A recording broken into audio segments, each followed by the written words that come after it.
abantu ukuthi bashayele zona nokunconywa yibo size sone kuwena. Sisize uNkulunkulu wethu ukuthi sibe nesibindi sokusindiswa. Abanye abasindiswe ngoba bayesaba abantu, abanye abaphili ngobungcwele ngenxa ukuthi bayesaba ama-consequences abantu abazobanikeza wona. Silekeleleke Nkosi masisaxoxa ngalezi zinto, size silichaze kahle izwi lakho, sizolalele agcwala isibindi ngoba usinika ngomoya wobugwala nokwesaba, kodwa usinikeze umoya wamandla, umoya wesibindi, umoya wokuthobela uNkulunkulu noma kumele simelane nabantu. Siyakubonga kakhulu Nkosi, sikunikeza udumo egameni lika Jesu. Amen. Amen. Nasibonga Mkhathini. Mkhathini, nalo lolu suku bekade sikhuluma ngalo for the last 2 months or 2.5 months, silimemezela umhla ka-11 kaJuly kwazise namuhla umhla ka-5 sekusele nje insuku engathi zibe isithupha bese sekulolo suku obukade silindele. Sithathu sibeke Mkhathini. Yes, i-Singles Conference yethu isifikile ngalomgqibelo siyakuwona. Asihlangane eMontclair ngo-9. Anosigcina phela isikhathi. Ngiyazi abazwana besajwayele ukuza bajwayele ukusibamba isikhathi, akubhedi kakhulu lapho, kodwa siqala ngo-9. Basibambe impela. Ngo-9 nje impela uhlelo liyaqala, siyojabula ukuqala nawo usukhona. Uma ungakasitsheli ukuthi uyeza kuyosiza ukuthi usazise ulayele inamba la uhlelo maliphela noma ubheke lapha kwi-Sound Doctrine Hub. I-page lethu ku Facebook uzoyibona i-poster, usitshela ukuthi uyeza uphethe nabangaki. Makwenzeke leyo wagcina ungasashongo uze siyokucuphisa ayikho. Siyakuthakasela kakhulu ukubonana. Uhlelo kusuka ngo-9 kuya 3:30, ama-session amathathu noma u-4 kuzoba nane-breakaway, siyafundisa. Session 1, session 2 kunemfundiso futhi kune-lunch, kune-breakaway session, kube nesikhathi sembuzo. Kudidiyelwe nje ukuze wena usizakale ngayo yonke indlela, ungahamba ungasizakalanga. Siphethe i-topic ethi i-theology ye-friendship. Lithini iBhayibheli ngeindaba zobungani, so besi-unpacka yonke leyo nto eqondene naleyo nto. Abangani bayasiza basizi, abangani bobulili obuhlukile kuyaye kwenziwe njani kulezo zimo ezinjalo. Umzalwane vele nje kufanele abe nabangani noma kufanele namathele enkosini kuphela. Zonke lezo zinto and everything around lokho nimenyiweke ngo-9 lapha eMontclair.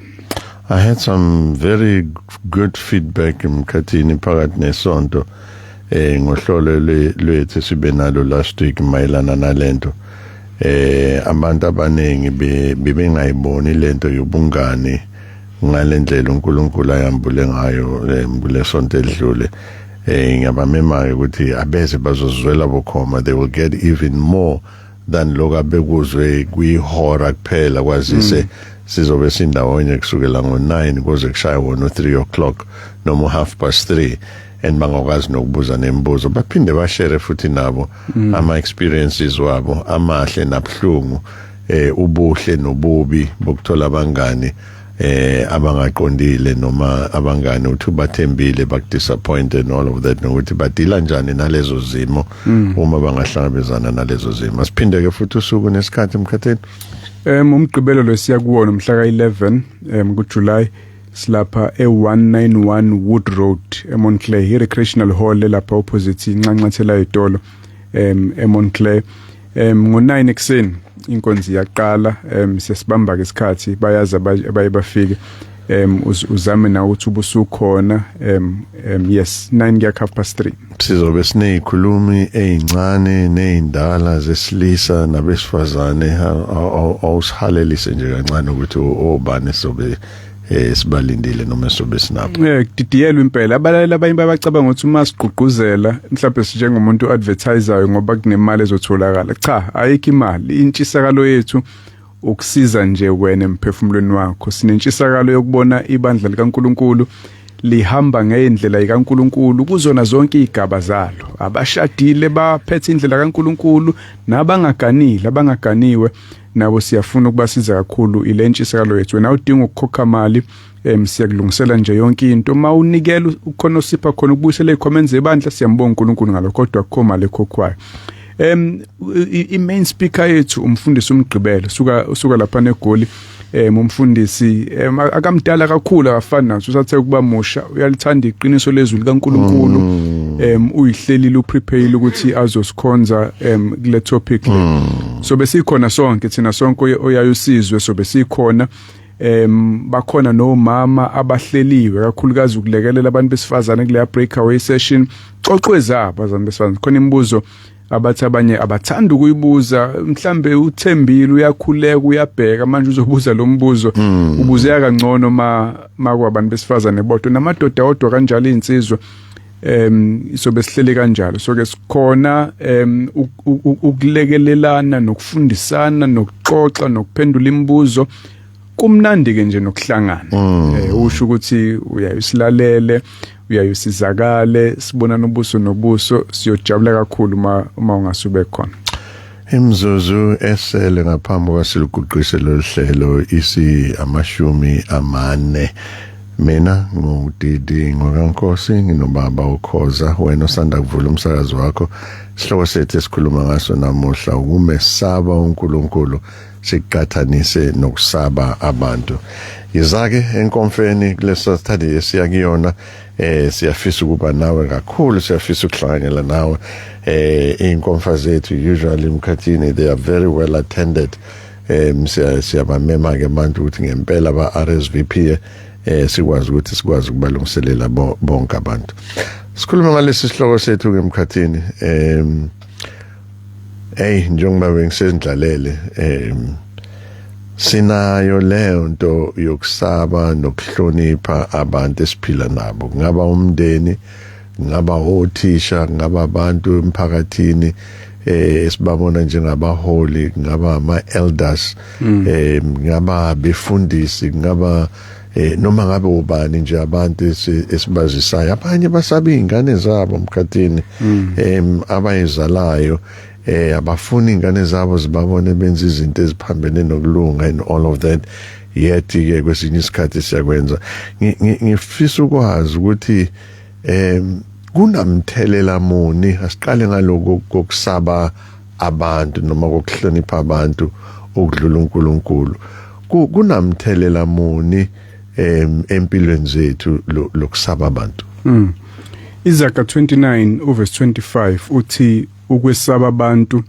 ngokuyibekela ugibe kepha owethemba usimakade uyalondeka mawesaba abantu isikhathi esiningi uyifaka kwi-trap ugibe ilolo mawuqada ucuphe noma inyoni isibambekile ayisakwazi ukuphunyuka la kodwa iyabona futhi ukuthi izofisa engozini kunjalo ukusaba abantu ugcina ungayenzanga into eright okufanele ngabe uyenzile ngoba usaba abantu noma ugcine wenze into errong owazi ukuthi bekungafanele uyenze futhi nawe ubungathanda ukuyenza kodwa ugcina uyenzile ngoba wesaba abantu ungayibala egabeni eziningi ehlukene lento umfundisi ugcina efundise into eyamanga ngoba abantu bayayithanda ifundise indlebe zabo ziyabatshelwa zifuna yona elazi iqiniso kodwa egcine engalifundisanga ngoba uyasaba make walisho khona onikela kakhulu la ebandleni ozohamba make wakhuluma iqiniso bazobhoreka ngoba kunenye izinto abayifunayo ugcine ngokwesaba abantu wenza into uNkulunkulu angayifuni i-teenager ligcina lenze izinto elazi ukuthi zirongi abazali abayifuna uNkulunkulu akayifuni kwalona lithanda ukuyenza lento kodwa ligcine liyenzile ngoba leyasabutha abangani bazothini ukhulumile mfundisi ngabantu abangeze insindisweni uyesaba ukuthi kuzothiwani la ekhaya mangathi ngisindisiwe noma kubangani noma so ugcina usogibeni ukwi-trap manje ungaze ugcina uphele esihogweni ngenxa nje ukuthi wesaba abantu kepha owethemba usimakade uyalondeka i-opposite yokwesaba abantu ukwethemba uNkulunkulu mawethemba uNkulunkulu noma abantu bangenzani uNkulunkulu uyazi uzokuvikela uNkulunkulu uzokunikeza umvuzo ekugcineni uyamethemba indlela zakhe uyibona zi-right ngakho uzozenza noma ngabe kuthiwa abantu bazokwenzani onjalo kuba safe akabi sogibeni uba safe la emhlabeni uba safe in eternity ngelanga lokwehlulela ngeke azabe namahloni phambi kaNkulunkulu ngoba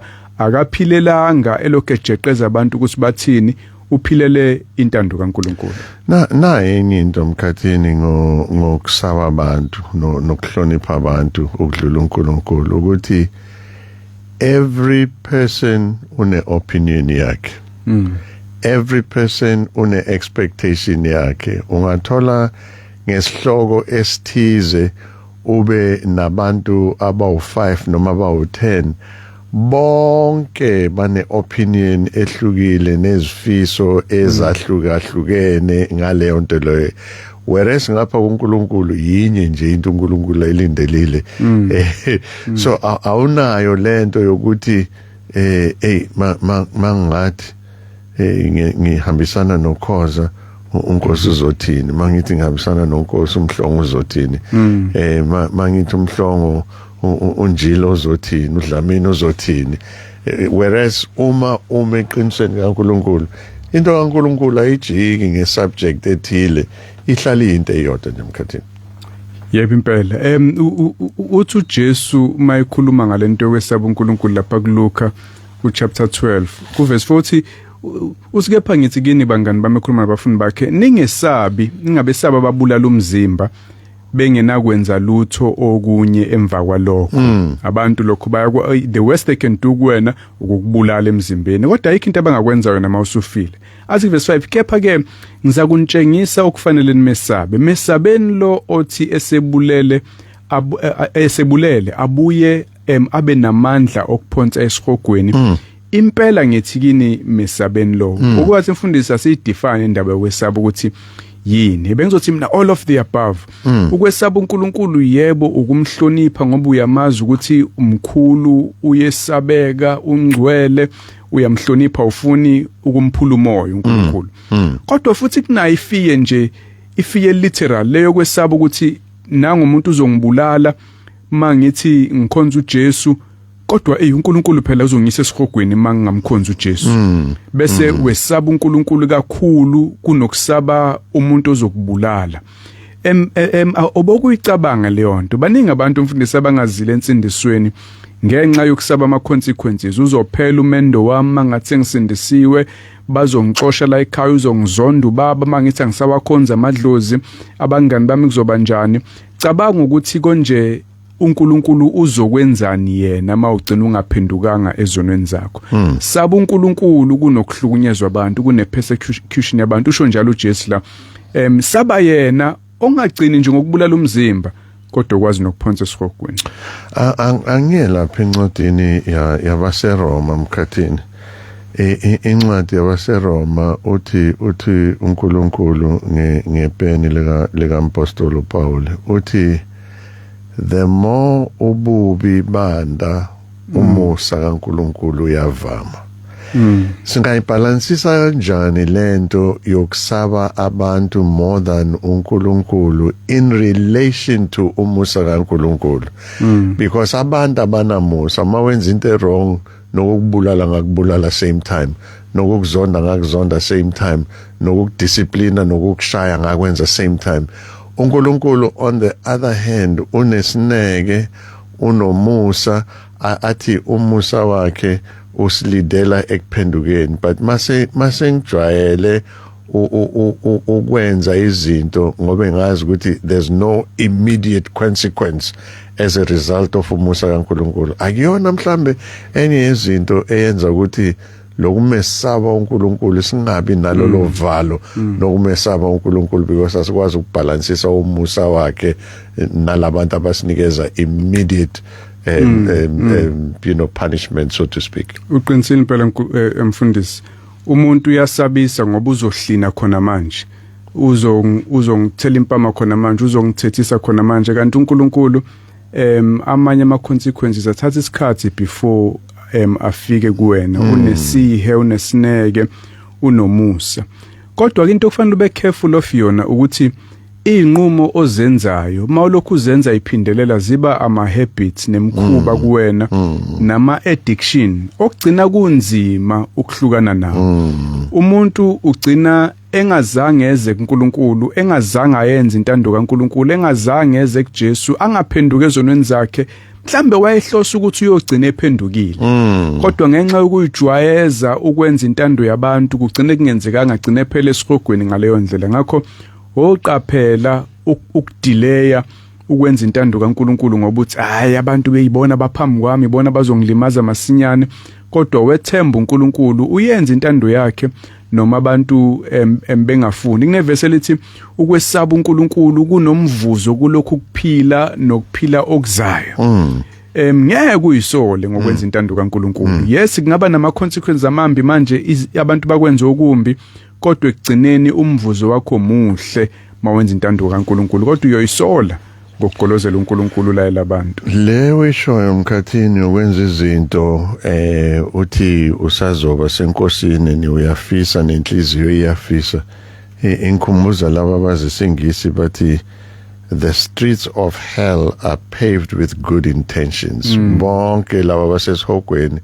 akubona bonke bebemzonda uNkulunkulu kodwa bebathi not now ngizokwenza nini I want to do it baphinde basebenzise wona amavesi ukuthi cha umphefumulo uyafuna inyama ibuthakathi akusizi ingozi leyo emkanti bungamethemba uNkulunkulu for example uHebrews 13 usikhumbuza ukuthi uNkulunkulu uyalekelelana uyasizana uNkulunkulu uthi verse 5 uHebrews 13 mani ngaphili ngokuthanda imali yaneliswani ngeni nakho ngokuba yena ushilo wathi angisoze ngakulahla futhi angisoze ngakushiya bese siku verse 6 ukuze sisho ngesibindi sithi inkosi ingumsizi wami angiyukwesaba umuntu angangenza na bakhona abantu bagcina be abantu abathanda imali baphilela imali ngoba bayesaba ukuthi mangase ngabe nayo imali ngiyodlala abantu ikusasa lami liyoba njani kanti kube bebemthemba uNkulunkulu bebezophilela uNkulunkulu bathanda uNkulunkulu bangabe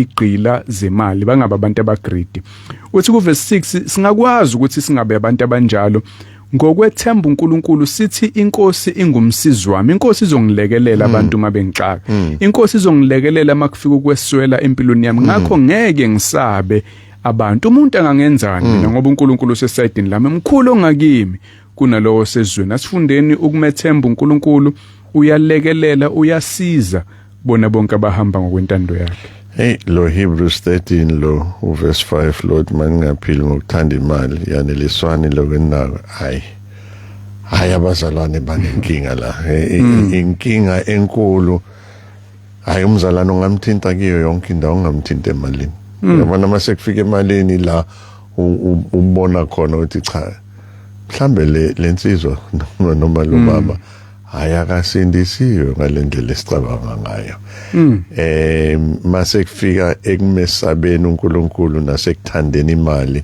hayi kuvele kube clear ukuthi ubani ophuma phambili ebese ngikhumbuza wona lamazwi kaNkulunkulu athi awukwazi ukuthanda uNkulunkulu uphinde uthande nemali it's the same thing uma ungamesaba uNkulunkulu ubonakala ngokuthanda imali emkhathini abanye bayithanda mfundisi ngoba bafundiswa kanjalo emabandleni leli ivangeli le prosperity lithi linganakile lifake uthando lwemali bazalwane ngoba every Sunday kukhulunywa ngemali nabafakazayo bayigqaja ngemizi yabemkhulu nezimoto zabeyinjani uyabona nendlela okuqokwa ngayo la mawuhluphekile ngathi khona into errong ngawe ngakho ugcina nawe ungena egiyeni lokuthanda imali bakufundisa ngoNkulunkulu ofuna ukukucebisa bakufundisa ngoNkulunkulu ofuna ube yimillionaire ugcina uyithanda ngempela imali unganakile so sometimes imfundiso ziyakwenza lokho kodwa ke inhliziyo nje yomuntu inayo temptation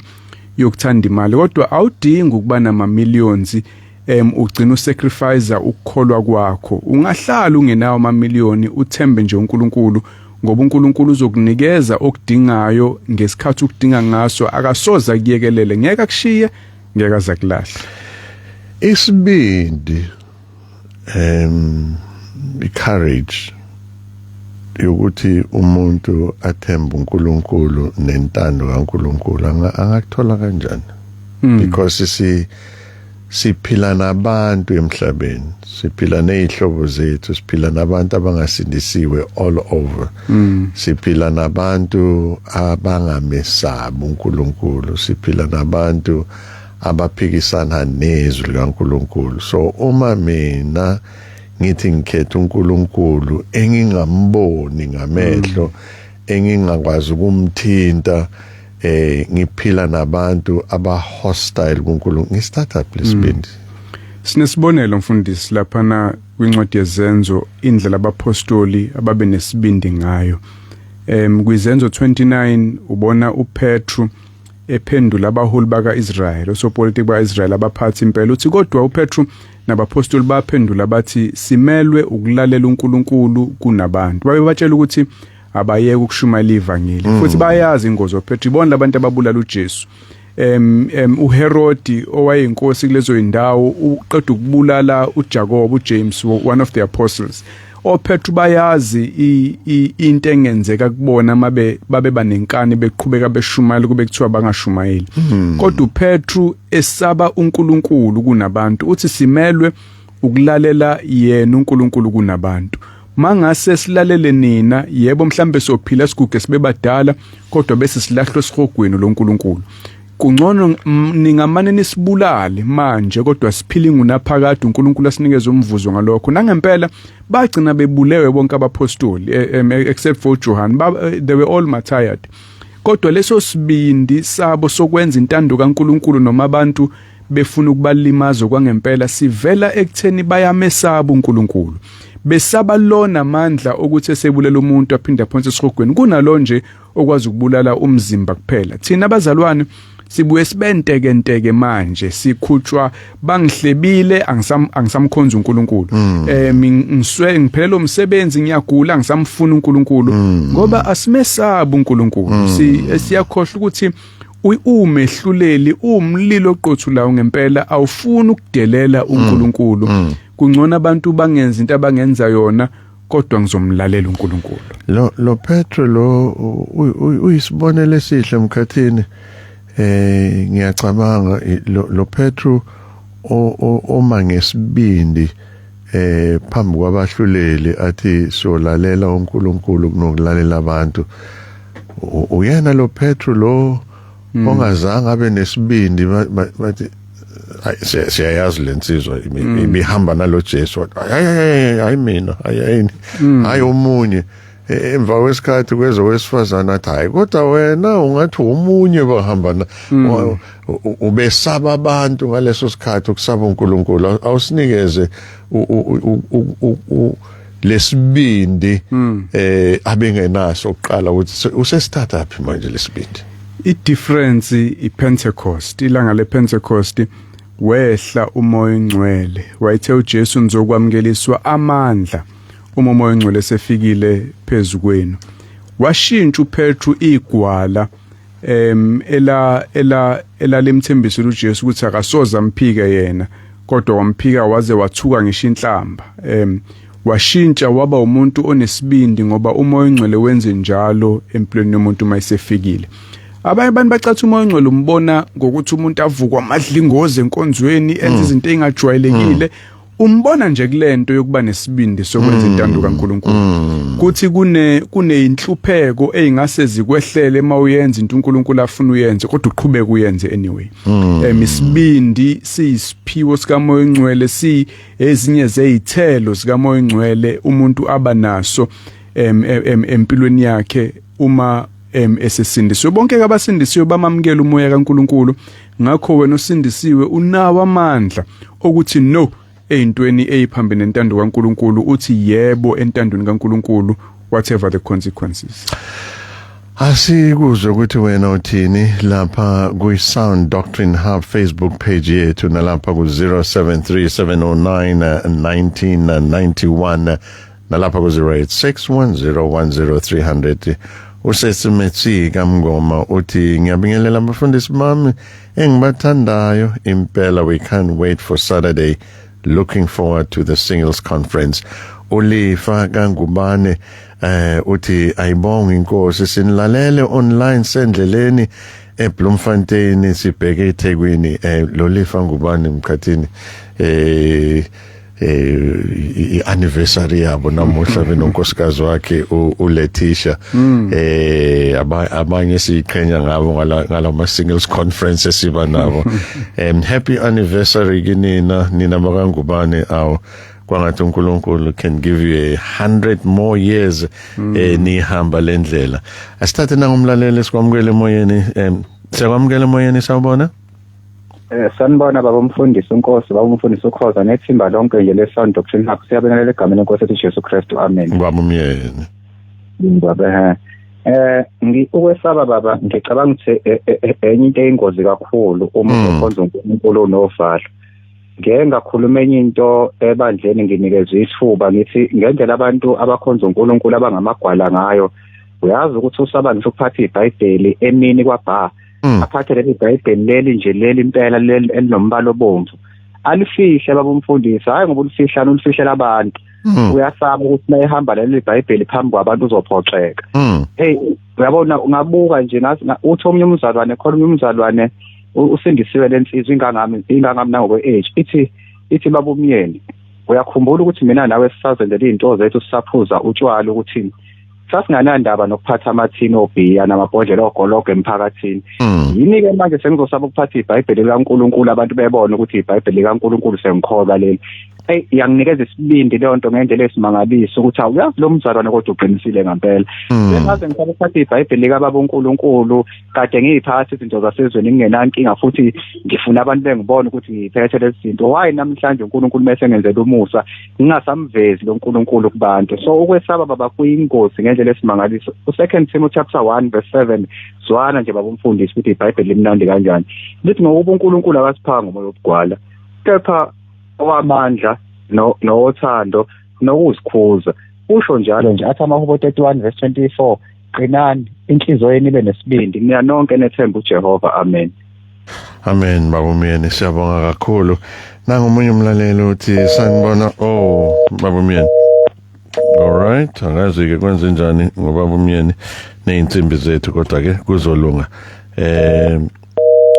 Alright, asibona ukuthi kwenzakalani la. Kuzobuye kulunga. Asithathe nangomunye umlaleli usebalekile ke yenze njalo nawe lapha ku 0861101030 0861101030 sikhulume nawe noma lapha ku 0737091991 bengisathatha lo othi bafundisi bami bami kuyi Lord's Day esibathandayo kuumusa okunilalela njalo ngiyafisa nabanye bangasilandela behlezi benathi kuleli hour kusho uThembeka elapha esikhawini. Asikwamukele emoyeni nawe sawubona. Sanibona bafundisi bami uNgcobo lo lapha Mount Eskom. Uhlelo lweni ngilalela njalo nje ngoba liyakhanda. Siyabonga amapholo. Ngoba alikhombisi alikhemile ukuthi yithi inkolo iphamisa uNkulunkulu ophilayo. Siyabonga mfethu. Lesiko sitheni ke bafundisi yani nje umuntu osuke esaba ngoNkulunkulu wakhe isuke ikhona into ayaziyo ukuthi abantu bamazi ngayo. Mhlawumbe angeke isibonele mhlawumbe ukukhonza abanye oNkulunkulu abangaphili. So manje uyasaba ukuthi uma ezobonaka esakhonza lo thina simkhonza ophilayo azothina abangani bakhe abamazi ukuthi uhamba indlela ezithize. iBhayibheli lemfundisi wami lithi onamahloni ngami kusho uNkulunkulu nami ngiba namahloni ngayo ekupheleni. Amen bafundisi. Amen. Siyabonga mapholoba ugalelo lakho. Sanibona bobaba estudio. Yebo impela baba liyashunyayela ivangeli leprosperity lokuthanda imali emabandleni. Mina ngike ngaye enkonzeni uma mfundisi wakhona wathi esashumayela wathi bantu abasha yekani ukuvathazela ngama-pumps nophaqa enkonzweni. Faka nama-heels ngavele ngazizwa ngilimala kakhulu emoyeni wami because kangenayo kwamali yokuthenga lawo ma-heels. Impela uvela uzibone ngathi kukhona oku-wrong ngawe uma uxakekile enkonzweni. Ngiyabonga kayishongo-ke lo ukuthi ungubani. Asikwamukele nawe emoyeni sawubona. Ayibonge inkosi yasezulwini. Bamajola. Ninjani kodwa befundisi bami nemndeni yenu? Siphilile bamajola ninjani nani ngapha ekhaya? uNkulunkulu nathi kakhulu baba. Siyabonga baba. Hey inkosi yami ke sibonga isihloko. Sengathi kube kuyangihamba ngizothi ngasheshe ngidlule kuso ngoba sibona abantu abaningi kulesikhathi abakholwayo angase kwenzeke ekugcineni belahlekelwe ukuphila okuphakade. Namhlanje iqiniso esilibukayo uNkulunkulu akasadunyiswa manje kudunyiswa abantu. Emeqeda ukushumayela umuntu kuthiwa hayi washaya.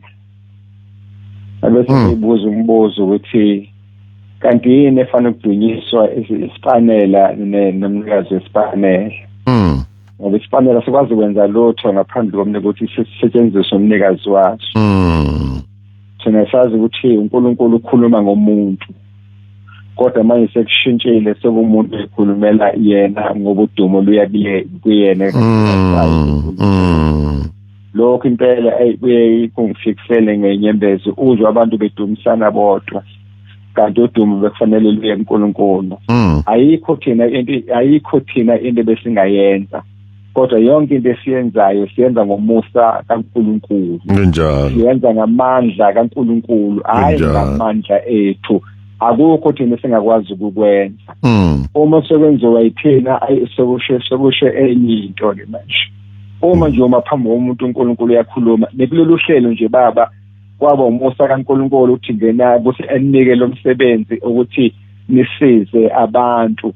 Ekugcineni uma sisizakala asilusho udumo kini baba uNkosi silisa uNkulunkulu siyabonga uNkulunkulu ukuthi asebenzise nina ukuthi sisizakale thina uma silalele inhlelo zenu eniko uNkulunkulu akubangokuhlanipha kwenu kodwa kwaba umusa kaNkulunkulu.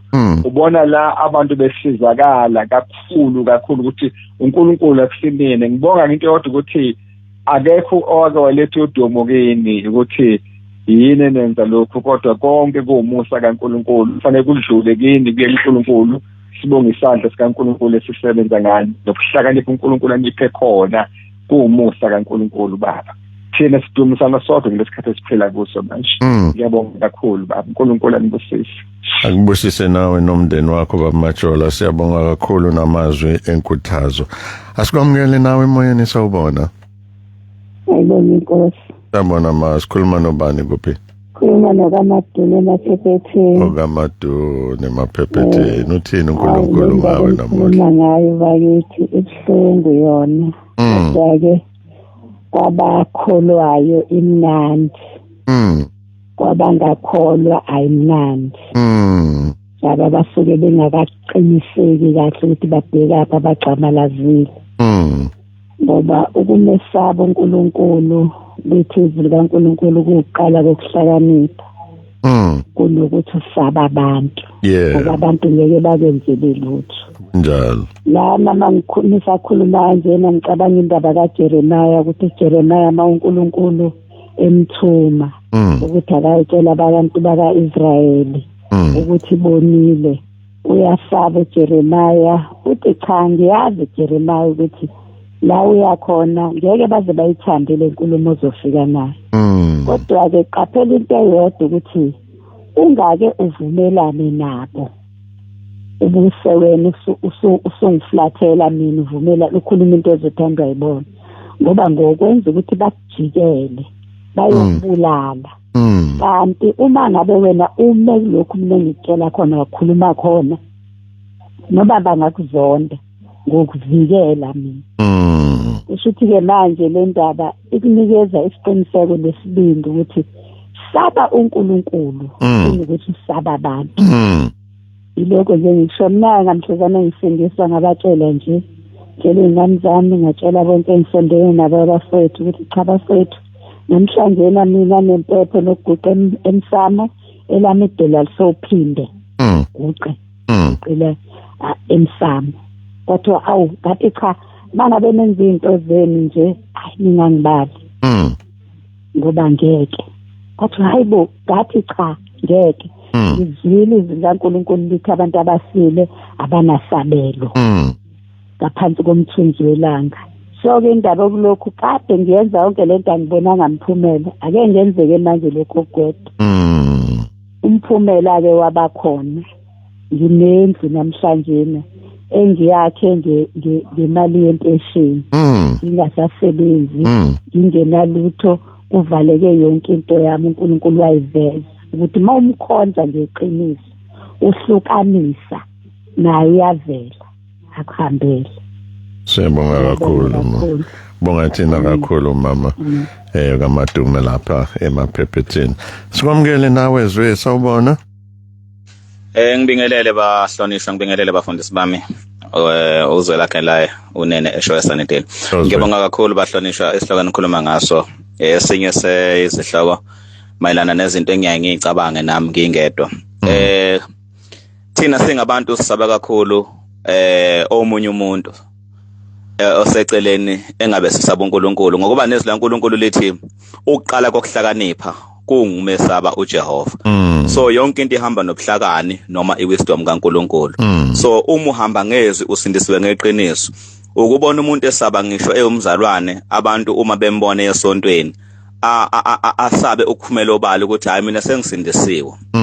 Ngakho ke nje ngithi mina uvalo lungasilimaza uma singaqhubeka ngalo kanti kuhle ukuthi sizethembe. Into ebalekile nje ukuzethemba and izwi laNkulunkulu uhlezi kulona uqinile nawe futhi uphila ubungcwele uyoma njalo noma ubhekana nezimo uyakwazi ukuthi ume. Ngiyabonga kakhulu ngisesho uzwe lakhe nene. Siyabonga mfokanene uzwe lakhe uzwe lapha eshow. Siphinde sikwamukele nawe moyeni sawubona. Ngibingelele kubefundisi bami bevuma FM. Siyabusiseka kakhulu bazalwane babushezi lo eMlazi. Uhlelo lwena longiphuthi nangeyodwa Sunday ngaphandle makhona kungixakile. Siyabonga baba. Kodwa nje bafundisi bami nansi indaba emnandi enikhulumayo yokwesaba. Nize ni quote indaba kaPetro ngesikhathi emphika uKristu Jesu. Sizokhumbula kodwa phela ukuthi uJesu uyena ofake ukwesaba kuPetro ngabomu ngoba bekazi ukuthi yena uzohamba and uPetro asale aqhubeke nomsebenzi. Khona la uKristu Jesu ethi kuPetro, Petro uSathane unifunile kodwa mina ngikukhulekele ukuthi nxa usuphendukile uzoqinisa abafowenu. So ke la le fear kuPetro uJesu wayifake ngamabomu ngoba wayazi ukuthi ekugcineni uPetro yena idwala umbize ngedwala wamshintsha ngisho amagama ukuthi emva kokuba bethelwe yena uKristu Jesu umsebenzi uzoqhubeka ngabo Petro. Ukumphika kwakhe kwakuvele kufanelekile ngoba wamtshela futhi uJesu kwaphuma kuyena wathi Petro uzongiphika kathatha iqhude lingakakhali. Ngoba uma kuthiwa wafa kanye naye uKristu uPetro ngaleso sikhathi khona izinto ezasingeke sizezuze kodwa uJesu ngenxa ukubona ngaphambili wabenza abanye babafundi ukuthi ekugcineni baphinde baqhubeke nalevangeli lakhe bafakaza ngemisebenzi yakhe. So ke fear not uma umzalwane makufika izikhathi ngoba uNkulunkulu kwesinye isikhathi uyakwenza ukuthi akhiphe ngenye indlela akufaka uvalo kanti uqonda ukuthi aphilise noma ulethe ubufakazi kusasa ngamandla kaNkulunkulu. Siyabonga kakhulu befundisi niqhubeke njalo nisibusise egameni likaJesu. Ubabisheze eMlazi inkosi yamuseni bosisane. Sibonga kakhulu kubaba bonkosi kaShezi lapha eMlazi. Ngiyafisa ukupick up kule kaBabishezi emkhathini mhlambe nginikeze wena. Ukuthumba uJesu enikeze le fear kuPetro. Sibalansisa njani lento no 2 Timothy la uNkulunkulu ethi akasinikezanga umoya wobugwala spirit of fear kepha usinikeze spirit of power and self control. Ukwenza kanjani uNkulunkulu lokuthi kwesinye isikhathi akunikeze fear kanti aphinde athi akasinikezanga lokho. Sifuna nje sibalansise izinto kuloko. Sithathe nangomunye umlaleli sikwamukele umoyeni sawubona. Sawubona Mazet. Ngelela bafundisi bami. Sawubona. Mama uMthembu lo nikhuluma naye. Hayi siyabonga kakhulu. Hayi uNkulunkulu ukhona. Ukhona uNkulunkulu. Futhi ukhona ndawo zonke. Ayikho into angayibona ubona konke. Ubona emfihlakalweni ubona konke. njoba ngisho ukuthi ubona konke siyabonga ukuthi nisifundise usuku nosuku siyafunda kunina silalele ngoba uNkulunkulu siphindle ukuthi lalela and asithetha sifunde uyifundele iBhayibheli ngalifunda iBhayibheli ngilifunda usuku mengiphuma noma ngiyankuphi noma ngiyedrobhe noma ngiyakuphi ngilifunde ngoba ngifuna ukuthi lingakhe and ngibheke kuyena ngibambelele esiphambanweni noma ngibambelele kuye kwigomethi ngoba njengenkosikazi eyabambelela kwigomethi wanqamuka umopo hayi ngiyabonga kakhulu bafundisi bami. God bless you all. Thank you. Sibonga kakhulu ngomama nangu omunye uthi ngiyabingelela egameni lenkosi yethu Jesu siyabonga ngezifundiso enisipha zona ngihlale nginilalela njalo lithi izwi lenkosi kumahubo 112 verse 1 mabusisiwe abamesabayo uJehova nabathokoza ngomthetho wakhe. Bengisacela ningibhalele amavesi uProverbs, Romans enizenzo ngicela nama chapters asenze kanje wena mlaleli ubani lo uboni kaKhumalo wena Mashobani uye ku Facebook page yethu iSound Doctrine Hub sizoposta le outline yanamuhla wonke lamavesi esikhuluma ngawo sizowaposta lapho ukuze uwabone wonke njengoba sikhuluma ngawo Mkhathini. Ngiyafisa ukubamba laphana uMatthew chapter 10 verse 34 la uJesu ekhuluma ukuthi singawusabi ngiven imndeni yethu. Uthi verse 34 Matthew 10 ningasho ukuthi ngize ukuletha ukuthula emhlabeni angizange ukuletha ukuthula kepha inkemba. Yebo ngize ukuphambanisa umuntu noyise indodakazi nonina umalokazana nonina zala izitha zomuntu kuyakuba ngabendli yakhe othanda uyise kunami akangifanele nothanda indodana noma indodakazi kunami akangifanele nalowo ngasithatha isiphambano sakhe angilandele akangifanele ofumana ukuphila kwakhe uyakulahlekelwa yikho olahlekelwa ngokuphila kwakhe ngenxa yami uyena uyakufumana. Sithathe nangomunye umlaleli siyakwamukela emoyeni Sambodo. Siphilile nkosi yami ungaphamisa izwi nje kancane.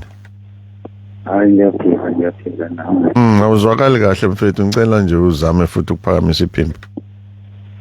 Ngiyaphila nawe. Sikhuluma nobani kuphi? Ukhuluma noHlongwa. Mthwalo. Babuhlongo. Uthini Babuhlongo nomuhle? Hayi nami ngithi angeke ngivule nje abantu amehlo ngoba kwesinye isikhathi kuyafuneka abantu umnikazi mekunikile amandla bavula abantu amehlo yabo. Ukuze bengeke abantu bazi baphambuke. Le ndaba indaba enkulu yabo. Kaphesu. Uma uthi uzoba umuntu oqaphelayo nowesaba uNkulunkulu uzokhumbula ukuthi inkosi uJesu yakhuluma nje izwi linyathi yayikhona yona yabo.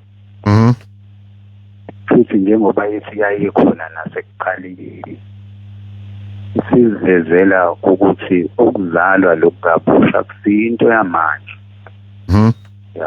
Into endala njengoba kuyinto endala ke uma usuzele kabusha kusuke sekufuneka ube novalo.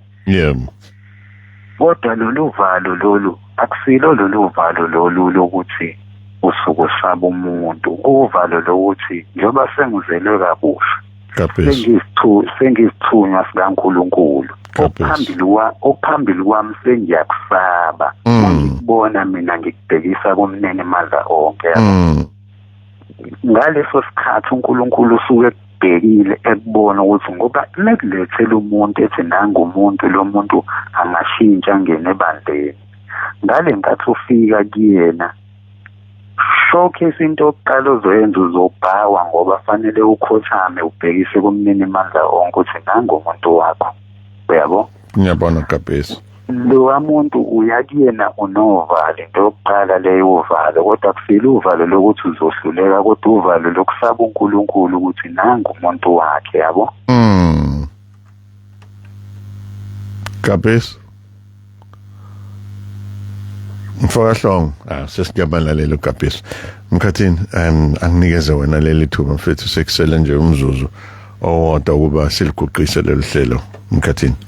Cela ukuvala ngoJoshua chapter 1 verse 9 qina ume isibindi ungesabi ungadikibali ngokuba usimakade uNkulunkulu wakho unawe noma kuphi lapho uyakhona. Sibe nesibindi asiqine enkosini, singesaba abantu, sesaba uNkulunkulu. Siyabona lapha okhona uzifikile ngamaulana uMartha kaNgubane ukhanyelihle khayelihle kaMthimkhulu uzanele kamazwi njengangase usenzo baningi uMmo kaMukoni oset apart kaDuma ngiyanibona nonke ukhumbulani umenzi wenu kaGumede ngiyafisa ukuthi ngabe ngiyanikhuluma ngiyanidedela nani nisho lokho kusenhlizweni zenu senikuphawulile kepha ke amaXhosa ayahlathi luchaba lixesha. Mina nomkhathini sekufike leso sikhathi sithi khumo sobonana ngesonto elizayo lapha eMontclair Recreational Hall kwi singles conference abanye benu sesodibona ngesonto uNkulunkulu mevuma sikushiwetha sikushiyanga namazwi funda belo uyifundela iBhayibheli ngokwenze njalo awusona students kaNkosi sikaMkhathini indoda thizeni ke noma nkosikazi thizeni ke pa students kaMoya Ingcwele. uNkulunkulu akakubusise sibonane nawe ngesonto elizayo. The Sound Doctrine Hub program was brought to you by Shamgar Institute, Crossroads Community of Christ and Sound Doctrine Fellowship. For more information, visit our Facebook page.